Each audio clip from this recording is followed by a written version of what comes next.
We are living in threatening and kind of confusing times, and during the last 10 years, after starting the research collective and starting to research on petromodernities, West and East and South, I had primarily concentrated on more or less historical aspects of our present, but during the last time I increasingly felt the urge to start actually going into the present, and with this research project at Halle University we're actually starting to research what is going on in the transformation of chemistry in Germany and other countries right now. But for this conference I thought that I actually want to take the this constellation of Putinism and Trumpism, which when I decided to do something about ideologies, actually it wasn't clear that it will be Trumpism again, but it became clear since, to take as a starting point. So I have to excuse myself that you will be confronted with these two guys quite a lot at the beginning and at the end of my talk, but I think, I don't know, it's kind of important to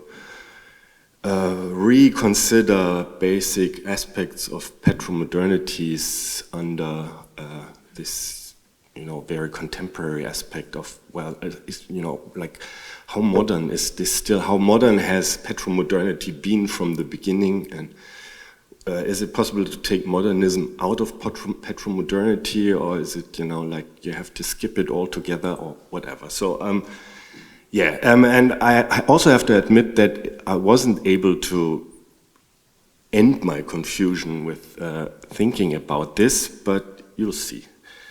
So, whose ideology is it on the multiplication of ideological possibilities and contradictions? Okay, in late petromodernism, maybe like that. Yes. Yes. How does this work? Yeah, that's just like a caption. But keep it in mind. So the first section I call Freedom Molecules. Quote, 75 years after liberating Europe from Nazi Germany occupation, the United States is again delivering a form of freedom to the European continent. And rather than in the form of young American soldiers, it's in the form of liquefied natural gas. Thus spoke then US Energy Secretary Rick Perry to members of the European Commission in April 2019 during the reign of the first Trump administration. One could interpret this as a typical Trumpian public relations move, when in reality it was about setting the ground to sell liquefied natural gas fracked from old-age petroleum deposits in Texas on a grand scale, a lie, or at least a typical PR scam to cover the highly problematic aspects of selling US fracking gas with its severe ecological footprint to the countries of the European Union, who were just then struggling to implement stricter carbon emissions and environmental protection rules for their fuel supplies.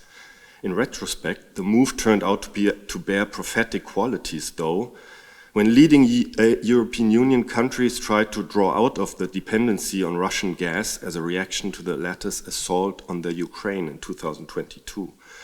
The quota of Russian gas and the fuel supply of many European Union countries, especially in the former East, was still way beyond 50% and sometimes even like 90% or something at that time, with the European Union as a whole buying roughly 3/4 of all the Russian gas exported and 2/3 of all the Russian petroleum exported. To fill its fastly built new LNG capacities with an alternative to Russian pipeline gas, LNG from the US, then again under a non-Trumpian administration, was a welcome choice next to LNG from Qatar, for example. Facing the threat of Putin's Russia, the freedom in freedom gas seemed to have regained some of its historical meaning, a connotation that goes back more than 100 years to the very beginnings of petromodernity After the end of World War I, when high representatives of the Allied forces claimed that they had rode to victory on a wave of petroleum. And a connotation that has been part of petromodern ideologies, PR schemes and folklore even before. Think of the individual light brought by Rockefeller's petroleum and ever since. The concept of freedom from the petromodern 20th century until our days is very much connected to individual speed, scope, and comforts.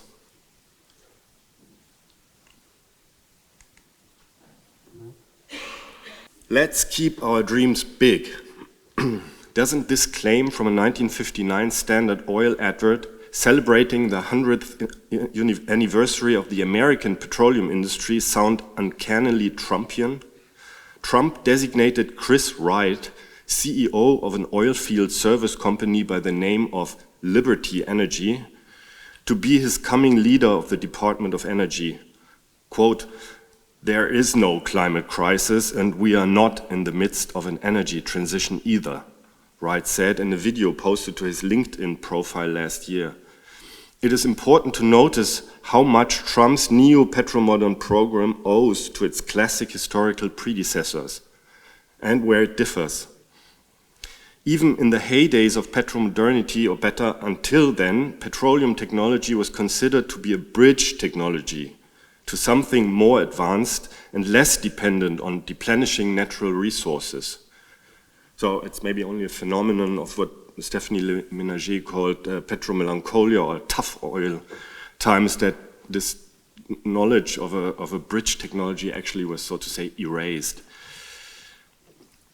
Constant progress in oil's first century, this is like the claim of Texaco, and this text, I boxed in there, you cannot read it otherwise, how they describe, so to say, their route to success. And so it has been for a century in nearly every area of industrial progress. Petroleum has paved the way, from the gasoline that powers the modern car to the wash and wear suit made of petrochemicals, from diesel fuels and heating oils, farm fertilizers and asphalt for our lifeline of highways. Petroleum has made possible the way of life that is America. As dubious and questionable, and of course very well known, questionable deterministic claims to progress through petroleum-based technologies like the one in the 1959 Texaco ad might have become, both in the light of Anthropocene thinking and in the light of late or even retro petromodern regimes like Putin's Russia and Trump's vision for America. Such claims have been in the heart of the petromodern civilization project, together with notions of technologically induced social progress and individual benefits of all sorts, not only freedom and comfort, but also security, health, longevity, wealth, and cultural depth and variety. This trope of a modernity basically enabled by its fossil-based technologies originates in the 19th century and is linked to another historical transition of energy bases, the one from wood and water power to coal and steam. The reasons for this transition and the interests it primarily served have been blurred by inventing the story of a necessary move towards fossil energy sources, mechanization, and an economy based on growth and instrumental understanding of natural laws, as Andreas Malm and Kara Daggett have convincingly shown in their respective studies on the birth of our fossil modern times in Victorian Britain.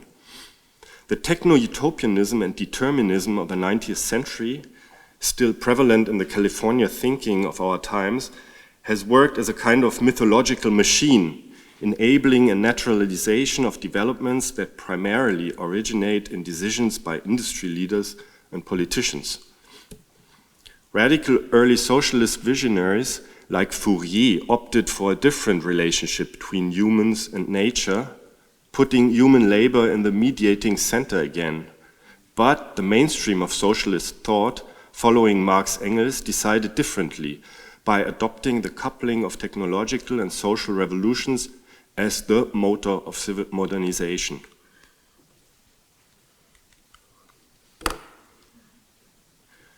The initial flaw of modernity, so they thought, could be healed by changing the problem of ownership. If the means of production were owned by the ordinary people, by labor, the potentials of the fossil-driven machines would lead to a common good. On the opposite side of this ideological divide, in the acceleration period of the American century, after the end of World War II, stood the US, whose politicians, after decades of socialist organization, upheavals, worker strikes, and a phase of basically planned economy during World War II, claimed that individual consumerism was the way to protect the free Western world from the specter of communism. East and West were basically doing the same, extracting, opening the valves, building bigger machines, burning fuel, producing growth. This is what I find really great at this. This is from a magazine, a great flashy magazine that the USSR produced for 15 years or something, between 1928, I think, and until the 40s, and published in English, French, German, and Russian. It was called USSR im Bau, I think. I don't know the English name at the moment. Under construction. Under construction, yes, and with famous artists and photographers and authors involved, and very beautifully layouted and so on, and then with all these montages and John Hartfield being related and so on. And this one shows, all these growth rates, and this, of course, it's complete like a copy, of course, of the development modern of capitalism. East and West were basically, as Zygmunt Bauman has put it, quote, "Communism was modernity's most devout, vigorous, and gallant champion. It was under communist, not capitalist auspices that the audacious dream of modernity was pushed to its radical limits. Grand designs, unlimited social engineering, huge and bulky technology, total transformation of nature." Quote end. This all happened under the pressure of a global market and global power politics. Both capitalism and socialism produced devastated landscapes in the name of a social good. Viewed from the perspective of a critique of petromodernity, the historical episode of real existing socialism could be interpreted as just another variant of capitalism. In its seemingly infinite capacity to change its forms and adapt to new realities. To alter a famous truism by Frederick Jameson, it's easier to imagine the end of the world than to imagine the end of petromodernity. The question, how many of the people really profited from these systems of exploitation, is still prone to debate, as much as it is clear that the relative wealth, comfort, and security in the Eastern Bloc countries was bought for the price of mind policing and political repression. The promise of fair distribution and social justice has never been fully kept by the Western countries either, especially not by the US, the heartland of Western petromodernity, as many studies on the slow violence of industrial pollution, on racism, systematic discrimination, and the long afterlife of the slave system have shown. Despite the prevailing success of the image of the one house, two car, all-American suburban family,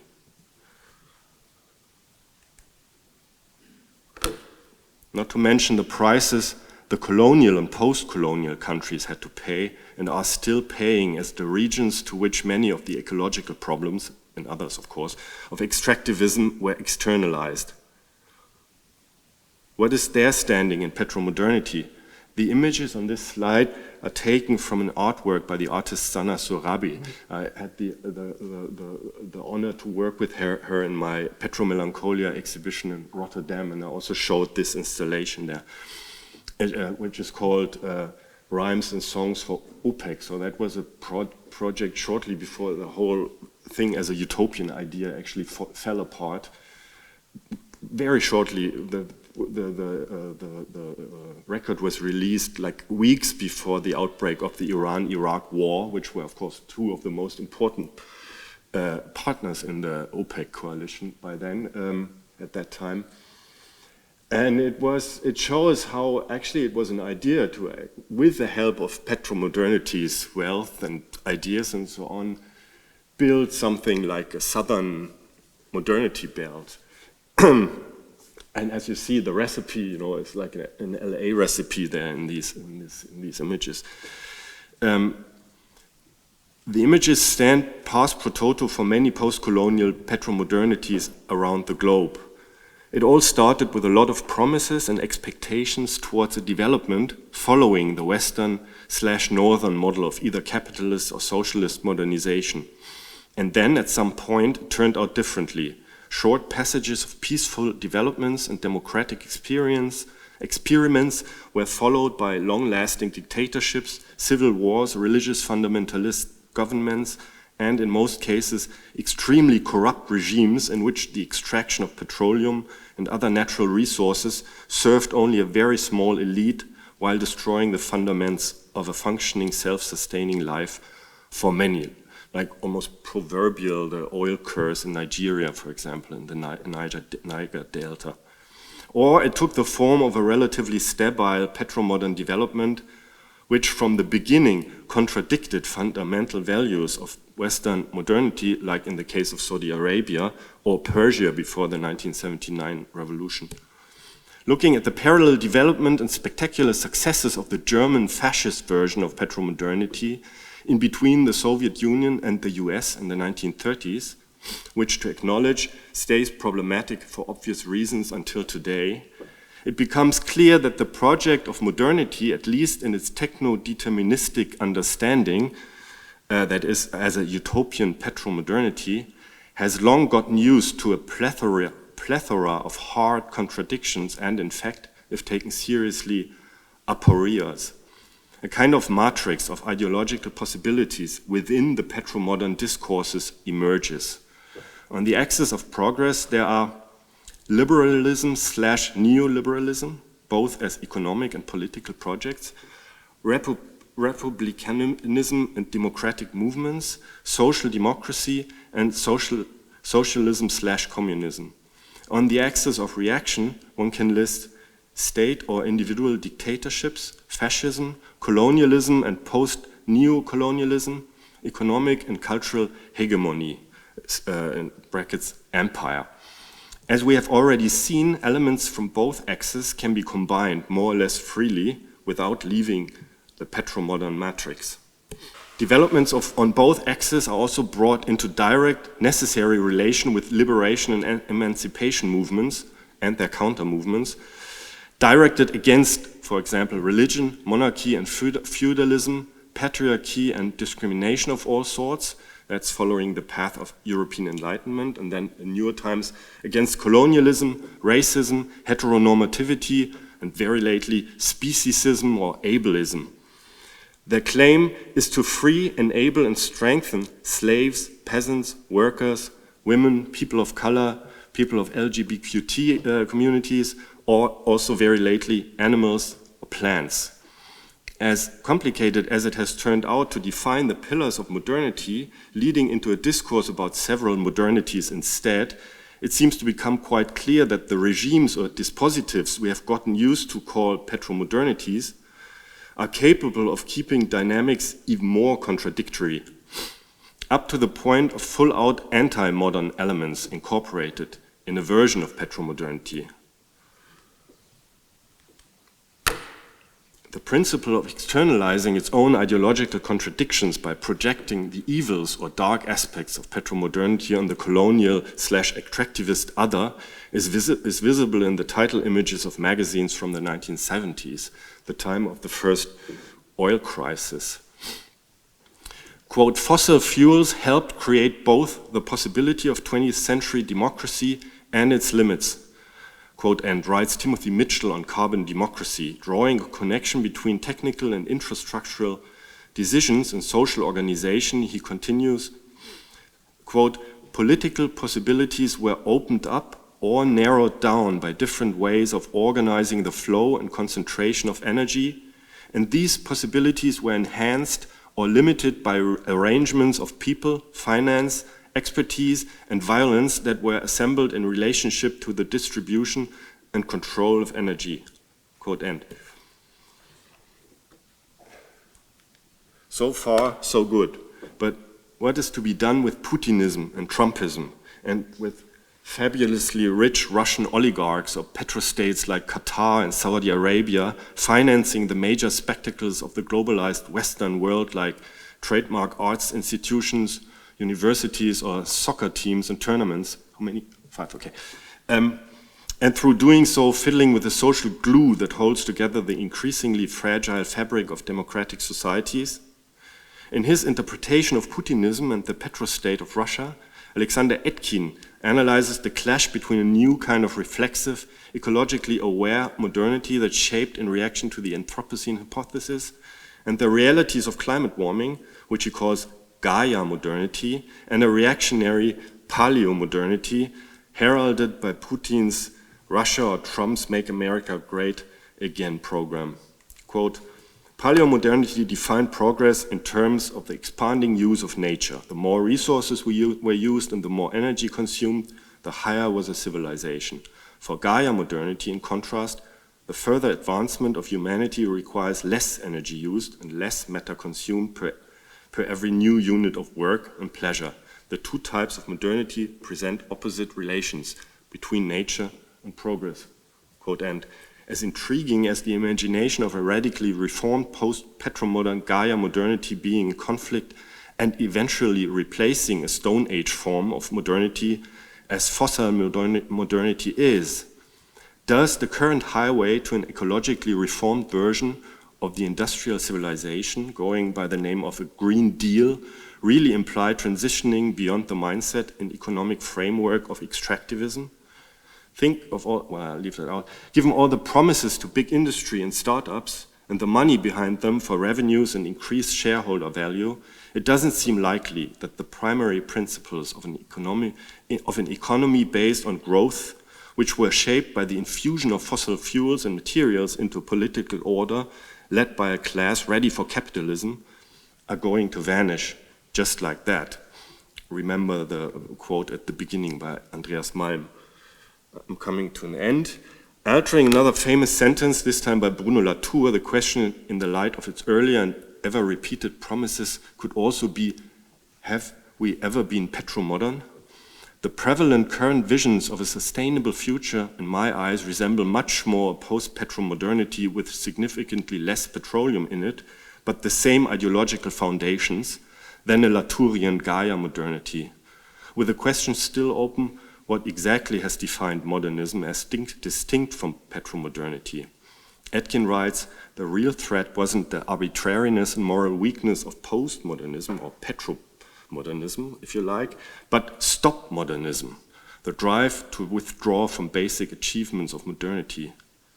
What is shortcut? What is left out when Putin and the Per Ubu-like figure of Trump are restaging the two leading 20th century empires with their respective reactionary or even fascist versions of petromodernity, and who or what is going to stop them? The limits to a capitalist energy transition are not to be found in geology or epistemology itself, but in the refusal of workers to accept the consequences of this transition. Writes George Kafensis in an article analyzing the peak oil discourses which were prevalent in the early 2000s. The somewhat depressing observation of today is that exactly these workers, or used to be workers, who are refusing the consequences of a green transition are voting for Trump or AfD, Alternative für Deutschland, a right-wing party in Germany. As if the wheel of history has turned full time, but the workers are still, or again, one step behind, choosing capitalist predators as their representatives. Thanks.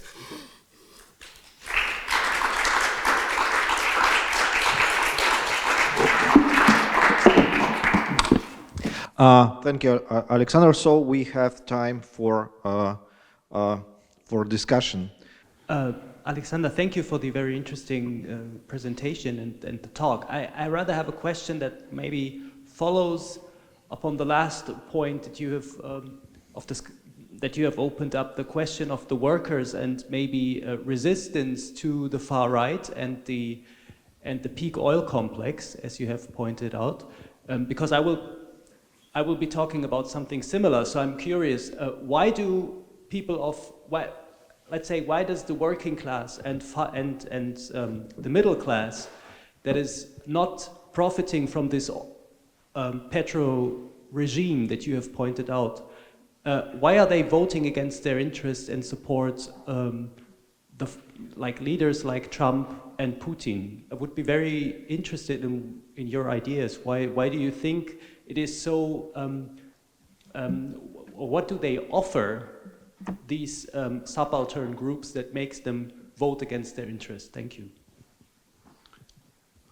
Thanks for your question. Well, of course, they have profited in the Fordistic version of petromodernity. They have profited a lot, and that was a successful inclusion that worked during the heydays of petromodernity in many, many countries. And with the deindustrialization processes starting already in the 1960s, maybe, and all the neoliberal globalization processes and so on, they increasingly fell out of this success story. But still, in a way, they are right. Of course, they won't profit from the transition. It doesn't look like. I mean, of course, there's a lot of talk and discourse about a fair transition and so on. But if you look how it is organized, what kind of technologies and technological formation processes are coupled with this, then it looks very much like this transition like it was described, for example, by Andreas Malm in the early 19th century, or how also Mitchell described it, the transition from oil to coal, that it was always connected actually with the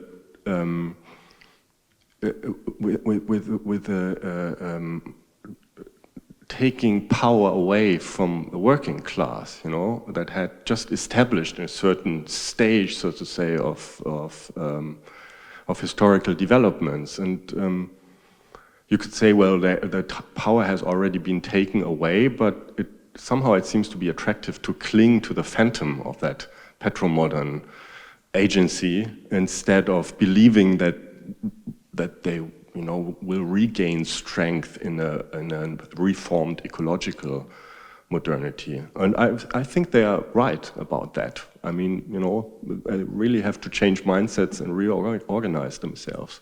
It's a bit like what we have seen in the former GDR during the last 30 years, that people just fell out of their professions and out of everything that was sense-making and were forced to either set their minds on new agendas and completely, refocus, or stay, I don't know, completely marginalized and increasingly angry. Okay, yeah, we have time for one more question. Yeah, Oksana, please. My question would be, how do you see what is the place or the role of Europe or European Union between the energy Putinism and energy Trumpism?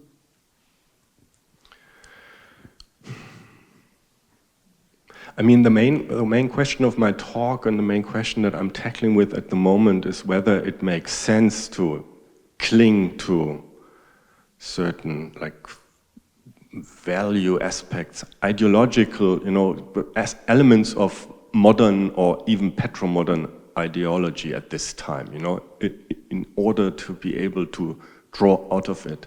And of course, obviously the role of the European Union is somehow to play some kind of modest part in between these extremes.